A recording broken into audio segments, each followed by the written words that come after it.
भारत माता की।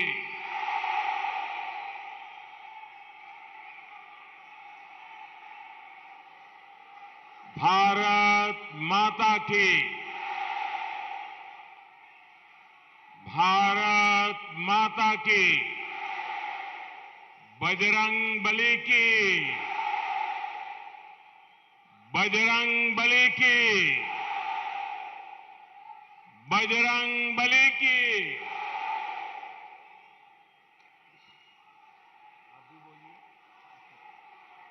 बजरंग बली की।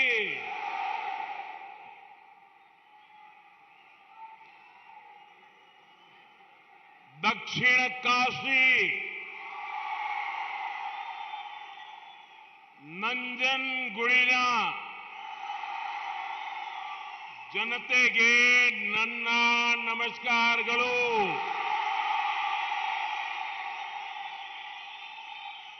कर्नाटक विधानसभा के चुनाव प्रचार का अब ये आखिरी पड़ाव है. मेरा सौभाग्य है कि ये सभा मां चामुंडेश्वरी देवी,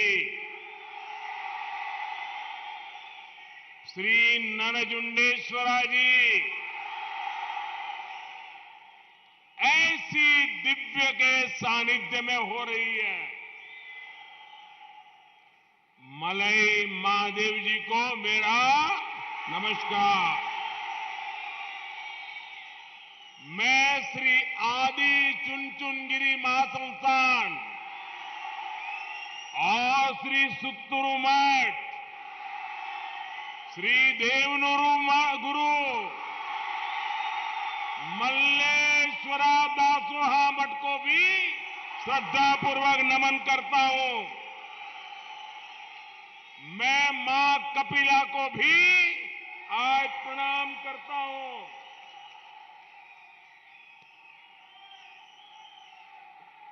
ಬಂಧುಗಳೇ, ದಕ್ಷಿಣ ಕಾಶಿ ನಂಜನಗೂಡಿನ ಎಲ್ಲ ಜನತೆಗೆ ನನ್ನ ನಮಸ್ಕಾರಗಳು. ಕರ್ನಾಟಕ ವಿಧಾನಸಭೆಯ ಚುನಾವಣಾ ಪ್ರಚಾರದ ಕಡೆಯ ಚರಣಕ್ಕೆ ನಾವೀಗ ತಲುಪಿದ್ದೇವೆ. ನನ್ನ ಸೌಭಾಗ್ಯ ಈ ಸಮಯದಲ್ಲಿ ತಾಯಿ ಚಾಮುಂಡೇಶ್ವರಿ ದೇವಿ, ಶ್ರೀ ನಂಜುಂಡೇಶ್ವರ ಇವರ ಸಾನ್ನಿಧ್ಯದಲ್ಲಿ ನಾನು ಇವತ್ತು ನಿಮ್ಮ ಎದುರುಗಡೆ ಇದ್ದೇನೆ. ಆದಿ ಚುಂಚನಗಿರಿ ಸ್ವಾಮೀಜಿ ಮತ್ತು ಶ್ರೀ ಸುತ್ತೂರು ದೇಶಿಕೇಂದ್ರ ಸ್ವಾಮೀಜಿಗಳ ಚರಣಾರವಿಂದಗಳಿಗೆ ನಾನು ಶ್ರದ್ಧೆಯ ಪೂರ್ವಕವಾಗಿ ನಮಸ್ಕಾರಗಳನ್ನು ಅರ್ಪಿಸುತ್ತಿದ್ದೇನೆ. बंधु भगिनियरे, कर्नाटक के लोगों के लिए ये चुनाव इतिहास बनाने, नया इतिहास रचने का चुनाव है.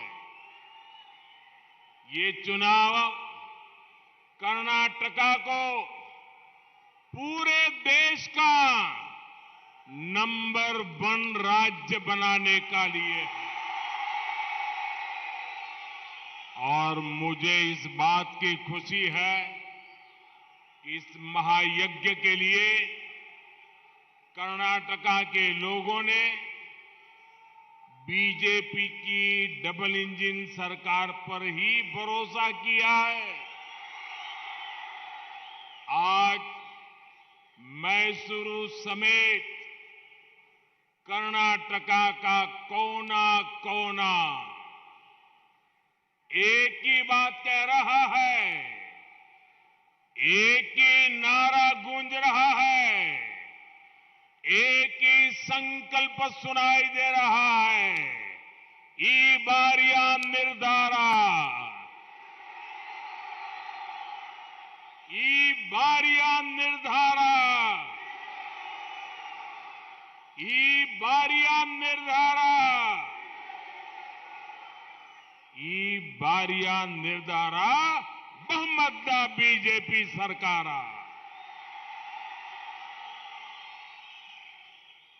ಬಂಧು ಭಗಿನಿಯರೇ,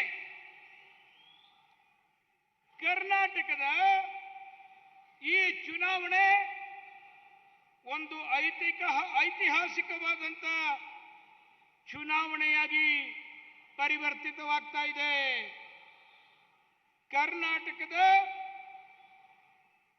ಈ ಚುನಾವಣೆ ಕರ್ನಾಟಕವನ್ನ ದೇಶದ ನಂಬರ್ 1 ರಾಜ್ಯವನ್ನಾಗಿ ಮಾಡುವಂತಹ ಚುನಾವಣೆ ಆಗೋದಿದೆ. ನನಗೆ ಈ ವಿಷಯದ ಬಗ್ಗೆ ತುಂಬಾ ಸಂತೋಷ ಇದೆ. ಏನಂದ್ರೆ ಇಂಥ ಮಹಾಯಜ್ಞ ಏನು ನಡೀತಾ ಇದೆ, ಈ ಯಜ್ಞಕ್ಕೆ ಬಿಜೆಪಿಯ ಡಬಲ್ ಇಂಜಿನ್ ಸರ್ಕಾರದ ಬಗ್ಗೆ ಕರ್ನಾಟಕದ ಜನತೆ, ದೇಶದ ಜನತೆ ಭರವಸೆಯನ್ನು ಇಟ್ಟಿದೆ. ಅಷ್ಟೊಂದೇ ಅಲ್ಲ, ಈ ಬಾರಿ ಕರ್ನಾಟಕದ ಎಲ್ಲ ಮೂಲೆಗಳಿಂದ, ಎಲ್ಲ ಭಾಗಗಳಿಂದ ಬರ್ತಾ ಇರುವಂತಹದ್ದು ಒಂದೇ ಒಂದು ಕೂಗು, ಬರ್ತಾ ಇರುವಂತಹದ್ದು ಒಂದೇ ಒಂದು ಮಂತ್ರ. ಅದೇನೆಂದ್ರೆ ಈ ಬಾರಿಯ ನಿರ್ಧಾರ ಬಹುಮತದ ಬಿಜೆಪಿ ಸರ್ಕಾರ. ಸಹೋದರಿಯರೇ, डबल इंजन सरकार डबल सेवा भाव से, डबल शक्ति से, डबल स्पीड से काम करती है और बीते कुछ वर्षों में ये साबित हुआ है, जब देश का विकास तेजी से होता है तब कर्नाटका का विकास भी उससे भी ज्यादा तेजी से होता है। पिछले 9 वर्षों में भारत फ्रेजाइल 5 अर्थव्यवस्था से बाहर निकलकर आज भारत की व्यवस्था टॉप 5 आर्थिक ताकत बना है।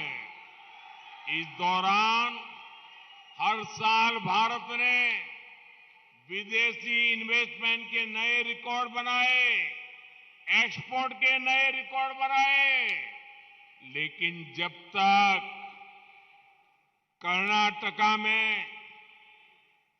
कांग्रेस की, जेडीएस की सरकार थी, तब तक इसका पूरा लाभ कर्नाटका को नहीं मिला। जैसे ही यहां डबल इंजन की सरकार बनी तो सालाना विदेशी इन्वेस्टमेंट पहले की तुलना में 3 गुना बढ़ गया। आज कर्नाटका देश के उन राज्यों में है जहां सबसे ज्यादा फॉरेन डायरेक्ट इन्वेस्टमेंट एफडीआई आ रहा है। आप बताइए, मुझे आपका जवाब चाहिए। इस काम से आपको गर्व होता है? गर्व होता है? गर्व होता है? भारत दुनिया में मोबाइल फोन मैन्युफैक्चरिंग में नंबर 2 बना, तो बड़ी बड़ी मोबाइल फोन फैक्ट्रियां कर्नाटका आई। दुनिया के बड़े बड़े मोबाइल ब्रांड कर्नाटका आ रहे हैं। बताइए, ये देख करके कौन कन्नडिगा होगा जिसको गर्व नहीं होता होगा? आपको गर्व होता है, हर कन्नडिगा को गर्व होता है, लेकिन कांग्रेस और जेडीएस को गर्व नहीं होता है। ಸಹೋದರ ಸಹೋದರಿಯರೇ, ಡಬಲ್ ಇಂಜಿನ್ ಸರ್ಕಾರ ಅಂದ್ರೆ ಡಬಲ್ ಸೇವೆ ಮಾಡುವಂತಹ ಅವಕಾಶ, ಡಬಲ್ ಶಕ್ತಿಯಿಂದ ಕೆಲಸ ಮಾಡುವಂತಹ ಅವಕಾಶ, ಡಬಲ್ ಸ್ಪೀಡ್ನಿಂದ, ವೇಗದಿಂದ ಕೆಲಸ ಮಾಡುವಂತಹ ಅವಕಾಶ. ಅದೇ ರೀತಿ ಕಳೆದ ಅನೇಕಾರು ವರ್ಷಗಳಲ್ಲಿ ನಾವು ನೋಡಿದ್ದೇವೆ, ಈ ಡಬಲ್ ಇಂಜಿನ್ ಸರ್ಕಾರದಿಂದ ಕರ್ನಾಟಕದ ವಿಕಾಸದ ಗತಿ ಅತ್ಯಂತ ಹೆಚ್ಚಾಗಿರುವಂತಹದ್ದನ್ನು ನಾವು ಕಾಣ್ತೇವೆ. ಕಳೆದ 9 ವರ್ಷಗಳಲ್ಲಿ ಆರ್ಥಿಕ ವ್ಯವಸ್ಥೆ ಇದು ಅಸ್ಥಿರವಾಗಿತ್ತು. ಅದನ್ನ ಹೊರಗೆ ತೆಗೆದು ಇವತ್ತು ಪ್ರಪಂಚದಲ್ಲಿ ಭಾರತ 5ನೇ ದೊಡ್ಡ ಆರ್ಥಿಕ ಶಕ್ತಿಯಾಗಿ ಬೆಳೆದು ನಿಂತಿದೆ. ಇವತ್ತು ಈ ಸಮಯದಿಂದ, ಈ ಒಂದು ಕಾರಣದಿಂದಾಗಿ ವಿದೇಶದಿಂದ ನೇರ ಬಂಡವಾಳ ಹೂಡಿಕೆ ಏನಿದೆ ಅದು ಹೆಚ್ಚಾಗ್ತಾ ಇದೆ. ಭಾರತದಿಂದ ವಿದೇಶಕ್ಕೆ ರಫ್ತಾಗುವಂತಹ ವಸ್ತುಗಳು ಸಹ ಹೆಚ್ಚಾಗ್ತಾ ಇದೆ. ಆದರೆ ಈ ಹಿಂದೆ ಇದ್ದಂತ ಕಾಂಗ್ರೆಸ್ ಮತ್ತು ಜೆಡಿಎಸ್ ಸರ್ಕಾರದ ಇದರ ಪೂರ್ಣ ಲಾಭವನ್ನು ಪಡೆಯಲಿಲ್ಲ. ಇವತ್ತಿನ ಈ ಡಬಲ್ ಇಂಜಿನ್ ಸರ್ಕಾರ ಈ ವಿದೇಶಿ ಬಂಡವಾಳ ಹೂಡಿಕೆ ಏನಿದೆ ಇದು ಈ ಸರ್ಕಾರದ ಕಾಲದಲ್ಲಿ 3 ಪಟ್ಟು ಹೆಚ್ಚಾಗಿರೋದನ್ನ ನಾವು ನೋಡ್ತಾ ಇದ್ದೇವೆ. ನೇರವಾದಂತ ಈ ವಿದೇಶಿ ಹೂಡಿಕೆ ಇವತ್ತು ಅತ್ಯಂತ ದೊಡ್ಡ ಪ್ರಮಾಣದಲ್ಲಿ ಬರ್ತಾ ಇದೆ. ಇದರಿಂದಾಗಿ ನಮಗೆ ಬಹಳ ದೊಡ್ಡದಾದಂತ ಒಂದು ಗರ್ವ, ಒಂದು ಅಭಿಮಾನ, ಒಂದು ಸಂತೋಷ ನಮಗೆ ಆಗಬೇಕಾಗಿದೆ. ಇವತ್ತು ಭಾರತ ಮೊಬೈಲ್ ತಯಾರಿಕೆಯಲ್ಲಿ ಇಡೀ ಪ್ರಪಂಚದಲ್ಲೇ 2ನೇ ಸ್ಥಾನದಲ್ಲಿದೆ ಇವತ್ತು. ಇದರಿಂದಾಗಿ ದೊಡ್ಡ ದೊಡ್ಡ ಮೊಬೈಲ್ ತಯಾರಿಕಾ ಕಂಪನಿಗಳು ಭಾರತಕ್ಕೂ ಬರ್ತಾ ಇವೆ, ಕರ್ನಾಟಕಕ್ಕೂ ಬರ್ತಾ ಇದೆ. ಇದನ್ನೆಲ್ಲ ನೋಡಿದ್ರೆ ನಮಗೆ ಸಂತೋಷ ಆಗುತ್ತೆ ಅಲ್ವಾ? ನಮಗೆ ಅಭಿಮಾನ ಆಗುತ್ತೆ ಅಲ್ವಾ? ನಮಗೆ ಒಂದು ರೀತಿಯಾದಂತ ಗರ್ವ ಇದರಿಂದ ಬರುತ್ತೆ ಅಲ್ವಾ? ಆದರೆ ಕಾಂಗ್ರೆಸ್ನವರಿಗೆ ಈ ರೀತಿಯಾದಂತ ಭಾವನೆಗಳೇ ಇಲ್ಲ. बंधु भगिनीरे, आज भारत का डिफेंस सेक्टर लगातार मजबूत हो रहा है.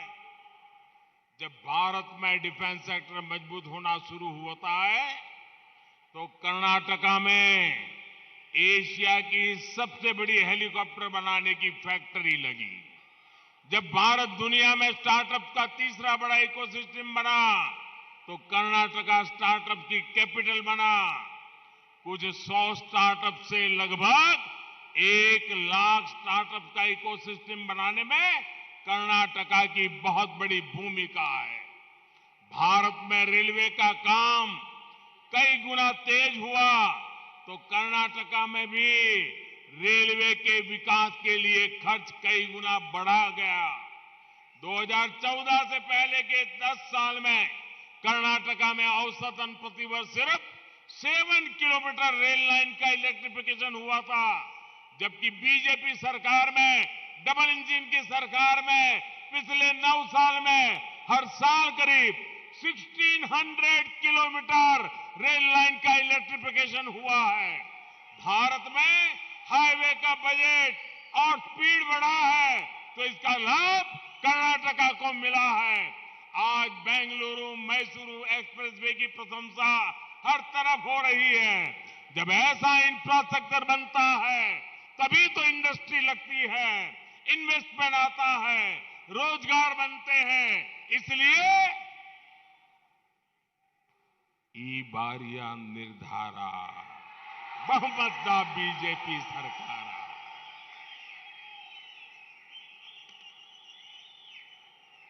ಬಂಧು ಭಗಿನಿಯರೇ, ಇವತ್ತು ಭಾರತದ ರಕ್ಷಣಾ ಇಲಾಖೆಯಲ್ಲಿ, ರಕ್ಷಣಾ ಭಾಗದಲ್ಲಿ ಲಗಾತಾರ್ ನಿರಂತರವಾಗಿ ನಾವು ಶಕ್ತಿಯನ್ನು ಹೊಂದುತ್ತಾ ಇದ್ದೇವೆ, ಮಜಬೂತಿಯನ್ನು ಪಡಿತಾ ಇದ್ದೇವೆ. ಇವತ್ತು ಭಾರತ ಡಿಫೆನ್ಸ್ ಸೆಕ್ಟರ್ನಲ್ಲಿ ಒಂದು ಹೊಸ ಕ್ರಾಂತಿಯನ್ನು ಮಾಡ್ತಾ ಇದೆ. ಇವತ್ತು ಕರ್ನಾಟಕ ಏಷಿಯಾದ ಬಹಳ ದೊಡ್ಡದಾದಂತ ಹೆಲಿಕಾಪ್ಟರ್ ಕರ್ನಾಟಕದಲ್ಲೇ ಆಗ್ತಾ ಇದೆ. ಅಷ್ಟೊಂದೇ ಅಲ್ಲ, ಇಂಥ ದೊಡ್ಡ ಭಾರತದ ಆರ್ಥಿಕತೆ ಇದು ಮೂರನೆಯ ಒಂದು ಸ್ಥಾನಕ್ಕೆ ಹೋಗಬೇಕು ಅಂತನೋ ಹಾಗಿದ್ರೆ ಕರ್ನಾಟಕ ಸ್ಟಾರ್ಟ್ಅಪ್ ಇಂಡಸ್ಟ್ರಿಗಳು ಏನಿದ್ದಾವೆ ಆ ಸ್ಟಾರ್ಟ್ಅಪ್ ಇಂಡಸ್ಟ್ರಿಗಳ ರಾಜಧಾನಿಯಾಗಬೇಕಾಗಿದೆ. ಇಂಥ 1,00,000 ಸ್ಟಾರ್ಟ್ಅಪ್ ಯೂನಿಟ್ಗಳು ಕರ್ನಾಟಕದಲ್ಲಿ ಮುಂದಿನ ದಿನಗಳಲ್ಲಿ ಬರ್ತಾ ಇದ್ದಾವೆ. ಇವತ್ತು ಕರ್ನಾಟಕದಲ್ಲಿ ಮತ್ತು ಭಾರತದಲ್ಲಿ ನಾವು ನೋಡ್ತೇವೆ, ರೈಲು ಬಹಳ ದೊಡ್ಡ ಪ್ರಮಾಣದಲ್ಲಿ ಪ್ರಗತಿಯನ್ನು ಕಾಣ್ತಾ ಇದೆ. ರೈಲಿನ ವಿದ್ಯುದೀಕರಣವನ್ನ ನಾವು ನೋಡ್ತಾ ಇದ್ದೇವೆ. 2014ಕ್ಕೆ ಮೊದಲು 10 ಸಾಲಿನಲ್ಲಿ ಪ್ರತಿ ವರ್ಷ ಕೇವಲ 1 ವರ್ಷಕ್ಕೆ 7 ಕಿಲೋಮೀಟರ್ ಮಾತ್ರ ಎಲೆಕ್ಟ್ರಿಫಿಕೇಶನ್ ವಿದ್ಯುದೀಕರಣ ಆಗ್ತಾ ಇತ್ತು. ಆದರೆ ಈಗ ಕಳೆದ 9 ವರ್ಷಗಳಲ್ಲಿ 1600 ಕಿಲೋಮೀಟರ್ ರೈಲ್ವೆ ವಿದ್ಯುದೀಕರಣ ಆಗಿರೋದನ್ನ ನಾವು ನೋಡ್ತಾ ಇದ್ದೀವಿ ಇವತ್ತು. ಅಷ್ಟೊಂದೇ ಅಲ್ಲ, ಭಾರತದಲ್ಲಿ ಹೈವೇ ಪ್ರಾಜೆಕ್ಟ್ಗಳು ಬಹಳ ವೇಗವಾಗಿ ಬರ್ತಾ ಇರೋದನ್ನ ನಾವು ಕಾಣ್ತಾ ಇದ್ದೇವೆ. ಅಷ್ಟೊಂದೇ ಯಾಕೆ, ಮೈಸೂರು ಬೆಂಗಳೂರು ಈ ಒಂದು ಎಕ್ಸ್ಪ್ರೆಸ್ ಹೈವೇಯನ್ನ ನಾವೇ ನೋಡ್ತಾ ಇದ್ದೀವಿ. ಅದನ್ನ ಇಡೀ ದೇಶದ ಜನ ಎಲ್ಲ ಪ್ರಶಂಸೆ ಮಾಡ್ತಾ ಇದ್ದಾರೆ. ಎಲ್ಲಿಯವರೆಗೂ ಇನ್ಫ್ರಾಸ್ಟ್ರಕ್ಚರ್ ಬೆಳೆಯಲ್ಲ ಅಲ್ಲಿ ತನಕ ಪ್ರಗತಿ ಬರೋದಿಲ್ಲ. ಇನ್ಫ್ರಾಸ್ಟ್ರಕ್ಚರ್ ಬೆಳೆದ ನಂತರದಲ್ಲಿ ವಿದೇಶಿ ಬಂಡವಾಳ ಬರುತ್ತೆ. ಬಂಡವಾಳ ಬಂದ ನಂತರದಲ್ಲಿ ನಮ್ಮ ಅಭಿವೃದ್ಧಿ ಪ್ರಗತಿ ಆಗುತ್ತೆ. ಅದಕ್ಕೋಸ್ಕರವಾಗಿಯೇ ಈ ಬಾರಿಯ ನಿರ್ಧಾರ ಬಹುಮತದ ಬಿಜೆಪಿ ಸರ್ಕಾರ. मुझे उधर से भी आ रहा है, इधर से भी आ रहा है। लोग कहते हैं ट्रांसलेशन की जरूरत नहीं है, हिंदी चलेगी। आप मेरे मालिक हैं, आप जो कहेंगे वो मैं करूंगा।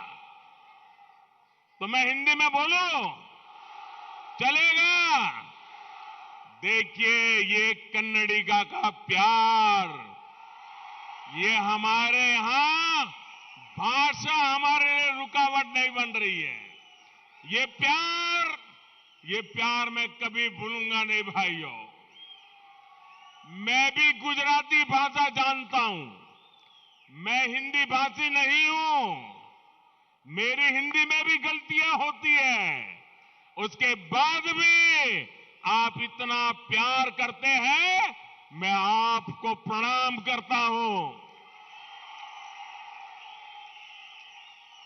स्नेहितरे, आजकल कांग्रेस लोगों को झूठी गारंटियां बांट रही है, लेकिन वो इस बात का कभी जवाब नहीं देती कि 50 साल पहले जो उसने गरीबी हटाने की गारंटी दी थी, उसका क्या हुआ? कांग्रेस की सबसे बड़ी गारंटी, उनके सबसे बड़ा नेता ने दी हुई गारंटी, इतिहास का सबसे बड़ा फ्रॉड बन गई है, फ्रॉड बन गई है। क्योंकि कांग्रेस का पूरा काम झूठ का बंडल होता है। इसलिए कांग्रेस भारत से गरीबी खत्म नहीं कर पाई। बंधु भगिनीरे, आजकल हर भारतीय हैरान है कि देश में इतनी शानदार वंदे भारत ट्रेन कैसे चलने लगी है। आजकल हर भारतीय हैरान है कि देश में रेलवे स्टेशनों का कायाकल्प कैसे हो रहा है। आजकल हर भारतीय हैरान है कि देश में नए नए एयरपोर्ट कैसे बन रहे हैं। लोग सोच रहे हैं कि देश के कोने कोने में शानदार एक्सप्रेसवे बनाने के लिए, आधुनिक इंफ्रास्ट्रक्चर बनाने के लिए आखिर इतना पैसा कहां से आ रहा है। लोगों को लग रहा है मोदी पैसे लाता कहां से है। लगता है ना, लगता है ना। बंधु भगिनी रे, ये वो पैसा है जो आपकी मालिकी का है, आपका पैसा है, जिसे कांग्रेसी सरकारों में लूट लिया जाता था और मोदी उन पैसों को आपके लिए काम में लगाता है। आपको मालूम है 100 पैसे के काम में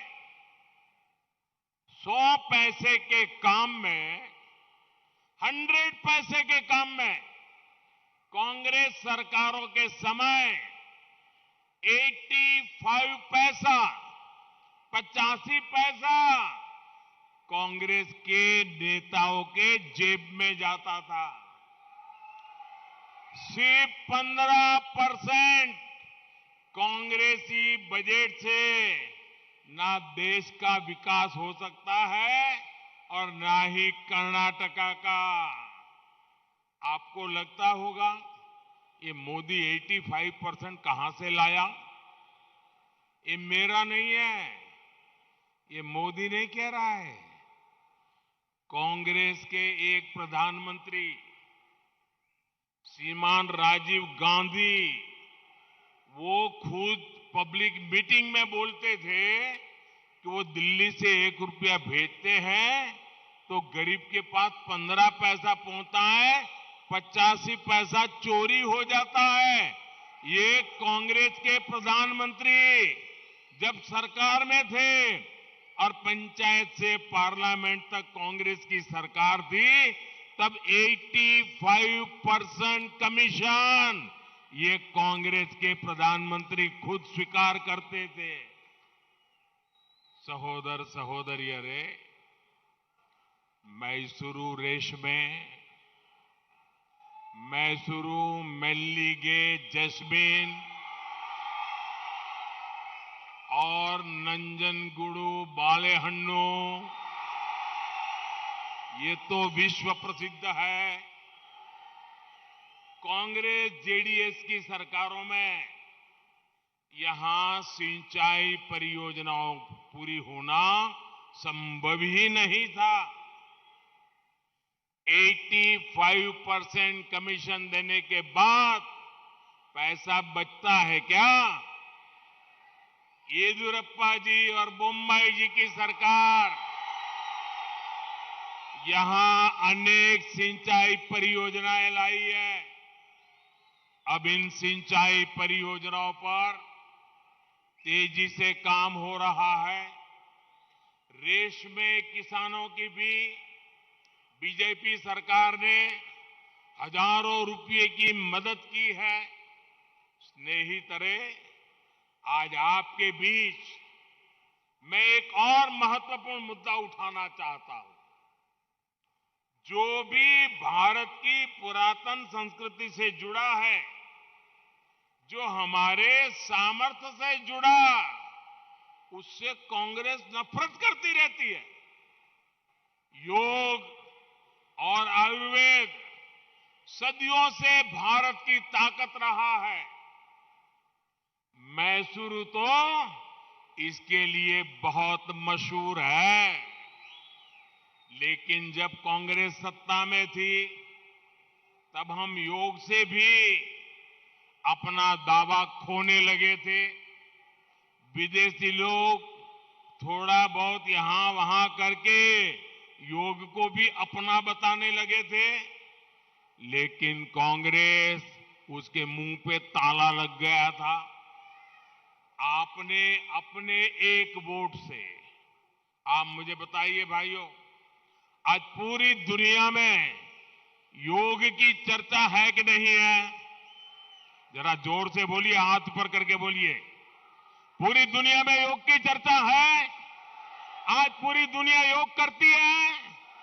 आज योग की दुनिया में पहचान बनी है। क्या कारण है? क्या कारण है? क्या कारण है? क्या कारण है? क्या कारण है? क्या कारण है? क्या कारण है? आप सबका जवाब गलत है।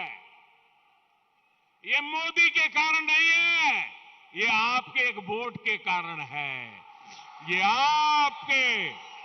आपके वोट की ताकत है कि आज पूरी दुनिया योग करने लग गई है भाइयों। बंधु भगिनी, हम सब जानते हैं कि भारत मसालों के मामले में प्राचीन वैश्विक शक्ति रहा है। लेकिन कांग्रेस के शासन में तो हम अपनी हल्दी, उसकी तक पहचान खोने लगे थे। याद कीजिए, कोरोना के दौरान जब मैं इम्यूनिटी बढ़ाने के लिए काढ़े की बात करता था, हल्दी की बात करता था, तो कांग्रेस वाले मेरा मजाक उड़ाते थे। वो मेरा मजाक नहीं उड़ा रहे थे, वो कर्नाटका के मसाला उत्पादक किसानों का मजाक उड़ा रहे थे। लेकिन कांग्रेस के रवैये से अलग हमने अपने मसालों को दुनिया भर में प्रमोट किया। आज यही कारण है कि पूरी दुनिया में हमारे हिंदुस्तान के मसालों की डिमांड बढ़ी है। हल्दी, अदरक, जिंजर, हल्दी अदरक के एक्सपोर्ट में ही पिछले 9 वर्षों में 200% तक बढ़ोतरी हुई है। बताइए, 200%। इसका सीधा लाभ मैसूरू के, कर्नाटका के किसानों को हुआ है। बंधु भगिनी, भारत का सामर्थ्य हमारी संस्कृति में है। कर्नाटका इसका एक मजबूत पिलर है। मैसूरू तो धरोहरों का जिला है। नंजनगुरु की छोटी काशी के रूप में मान्यता है। श्रीरंगपटना अपने आप में तीर्थ नगरी है।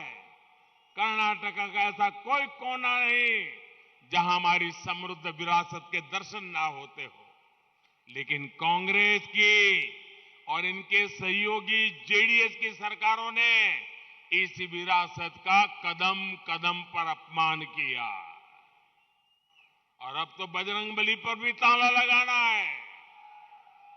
हमारी आस्था, हमारी धरोहर को भी वोट बैंक की तुष्टीकरण की राजनीति से देखा गया।